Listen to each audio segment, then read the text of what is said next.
কংগ্রেস সে হাত খাড়া নামিয়ে দিন, আর যে মাথার মধ্য দিয়ে পশ্চিমবঙ্গে শান্ত করার বুদ্ধি বের হচ্ছে সেই মাথাটাকে ভেঙে চুরমার করে পিষে দিন।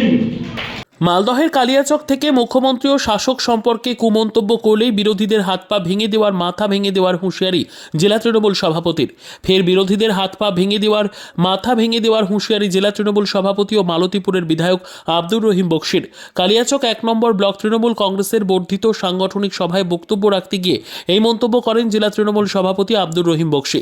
আব্দুর রহিম বক্সি বলেন, পশ্চিমবঙ্গে মমতা বন্দ্যোপাধ্যায় এত উন্নয়ন করা সত্ত্বেও, এত কাজ করা সত্ত্বেও এক শ্রেণীর গাধারা পশ্চিমবঙ্গের শীতল ঠান্ডা জলকে ঘোলা করে দিয়ে মাছ ধরার চেষ্টা করছেন।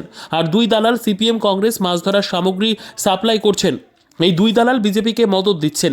চায়ের দোকানে যে চা খাচ্ছে, সে যে খাদ্য সাথীর কার্ড, সেখানে যে বস্তা বস্তা চাল পায়, সে চালকে আর অভাব রাখেনি মমতা ব্যানার্জি মানুষের, সেই চালকে তারা বিক্রি করে দিচ্ছে।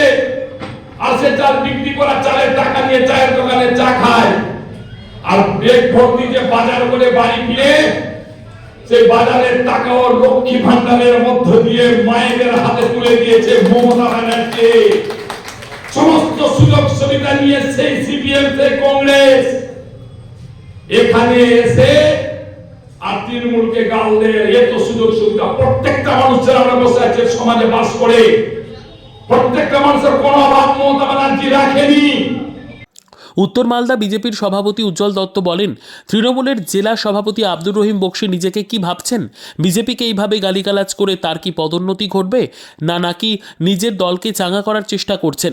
বিজেপিকে গালিগালাজ করার আগে তার ভাবা উচিত মালদার যে সংস্কৃতি তার জানা নেই।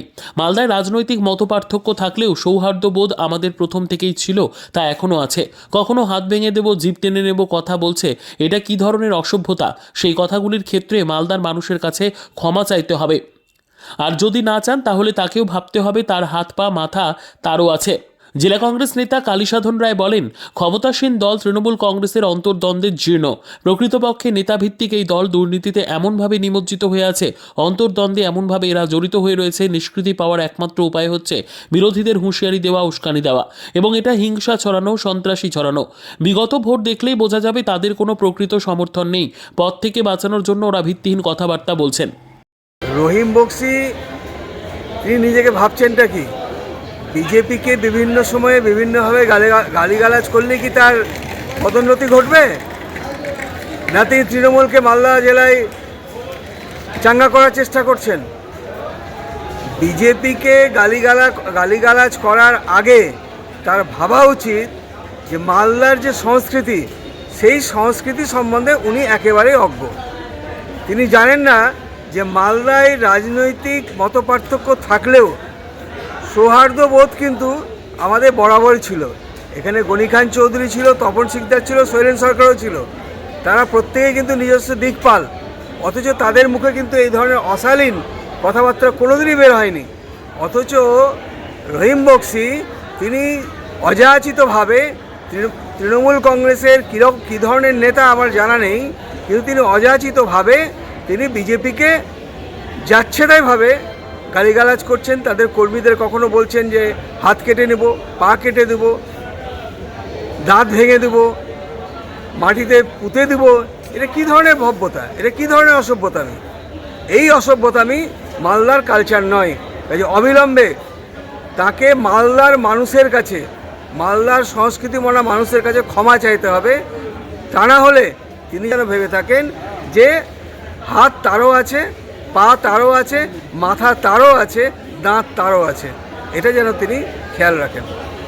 আমি আশা রাখবো এরা প্রকাশ্য সমাবেশ না থাকলেও মূল কর্মীরা যারা তৃণমূল কংগ্রেসকে সুপ্রতিষ্ঠিত করে মানুষের সেবায় নিয়োজিত থাকবেন, কালিয়াচক ওয়ানের মাটিতে যারা সাধারণ মানুষের উপকার করবেন, মমতা ব্যানার্জির উন্নয়নকে সাথে করে তারা উপস্থিত আছেন এখানে। তৃণমূল কংগ্রেস দলের মধ্যে কি ভুল আছে, অন্তর্দ্বন্দ্ব আছে, সেটা তাদের নিজস্ব বিষয়, দলের আভ্যন্তরীণ বিষয়। তা নিয়ে আমরা মন্তব্য করতে চাই না, কারণ তৃণমূল কংগ্রেসের মতন দল এই দলগুলিতে সব থাকবে, এক একজনের পেছনে লাগবে, বিভিন্ন রকমভাবে দলীয় কোন্দল হবে, এগুলো তো আছেই। কিন্তু বিরোধীরা সরকারি সুযোগ সুবিধা নিয়ে সরকারের সমালোচনা করছেন। আরে সরকারি সুযোগ সুবিধা তো সবাই নেয়। সরকারের যে সুযোগ সুবিধা তা হচ্ছে সরকার জনগণের থেকে যে কর বাবদ অর্থ আদায় করেন সেই টাকাটাই তিনি জনগণের জন্য ব্যয় করেন। বিরোধী দলের প্রতিটি কর্মী আর পশ্চিমবঙ্গের নাগরিকরা ট্যাক্স দিয়েই এই সরকারটাকে চালায়। ক্ষমতাসীন দল তৃণমূল কংগ্রেস অন্তর্দ্বন্দ্বে জীর্ণ।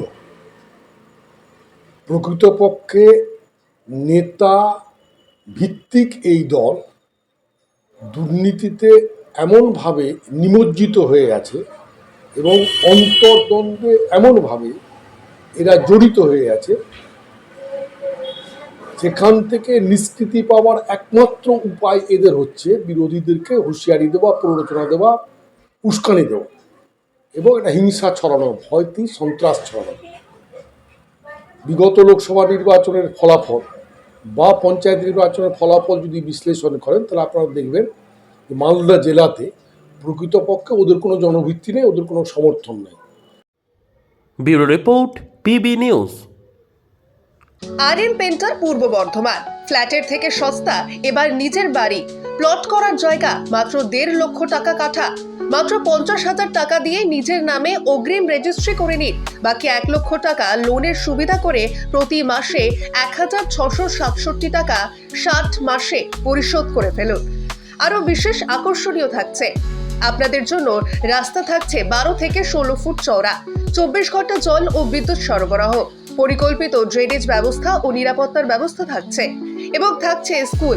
একই ছাদের তলায় সর্বশিক্ষা, লেক পার্ক, খেলার মাঠ, সুইমিং পুল, হাসপাতাল, ব্যাংক, এটিএম, শপিং মল ইত্যাদি আরও অনেক সুযোগ সুবিধা পাচ্ছেন। ঠিকানা মনে রাখবেন, বর্ধমান রেলওয়ে স্টেশন থেকে কাটুয়া রোড, দেওয়ানদিঘি থানা 500 মিটার, নবদ্বীপ রোড 200 মিটার। তবে আর দেরি কেন, আজই চলে আসুন। তবে হ্যাঁ, কন্ট্যাক্ট নাম্বার মনে রাখবেন 7547903108 অথবা 8918277795। অফিস বিজয়রাম, কালীতলা, পূর্ব বর্ধমান।